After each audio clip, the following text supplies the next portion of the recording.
तो दुनिया के सिर्फ 6 देशों के पास नेविगेशन सिस्टम है। नंबर 1 पर आता है अमेरिका, नंबर 2 पे आता है रसिया, नंबर 3 पर आता है यूरोपियन, नंबर 4 पर आता है चाइना, नंबर 5 पे आता है जापान और नंबर 6 पर आता है India. India Pakistan Kargil war के दरमियान जब हमने अमेरिका से जीपीएस डेटा मांगा तो अमेरिका ने साफ इनकार कर दिया। उसके बाद इंडिया ने डिसाइड किया कि वो खुद का नेविगेशन सिस्टम बनाएगा और आज इंडिया दुनिया का 6 लार्जेस्ट नेविगेशन सिस्टम होल्ड करता है, जिसके पास 9 सैटेलाइट्स है। 99 के कारगिल युद्ध में अमेरिका ने कारगिल क्षेत्र का जीपीएस डेटा देने से मना कर दिया था। तब अटल बिहारी वाजपेयी जी ने आत्मनिर्भर बनते हुए खुद का जीपीएस जैसा सिस्टम बना। अब सबसे पहला सवाल आता है, ये नेविगेशन सिस्टम होता क्या है। दूसरा सवाल आता है कि दुनिया में कितने देश है जिसके पास नेविगेशन सिस्टम है। और आखिरी सवाल, दुनिया का सबसे लार्जेस्ट नेविगेशन सिस्टम होल्ड करने वाला कौन सा कंट्री है। इन सबों का आंसर आपको मिलेगा, बस वीडियो के एंड तक बने रहे। तो सबसे पहला सवाल, नेविगेशन सिस्टम होता क्या है।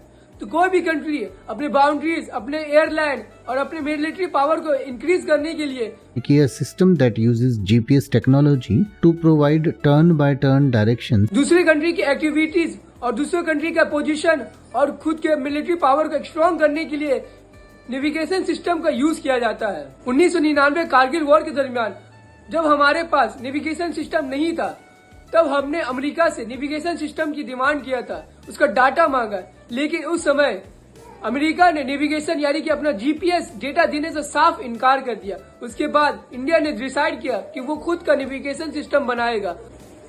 इसके बाद इंडियन पॉलिटिक्स ने इसरो का सहारा लेकर 2018 में अपना नेविगेशन सिस्टम बनाया और आज हम नाविक नाम का नेविगेशन सिस्टम है। दूसरा सवाल, दुनिया का सबसे लार्जेस्ट नेविगेशन सिस्टम होल्ड करने वाला कौन सा कंट्री है।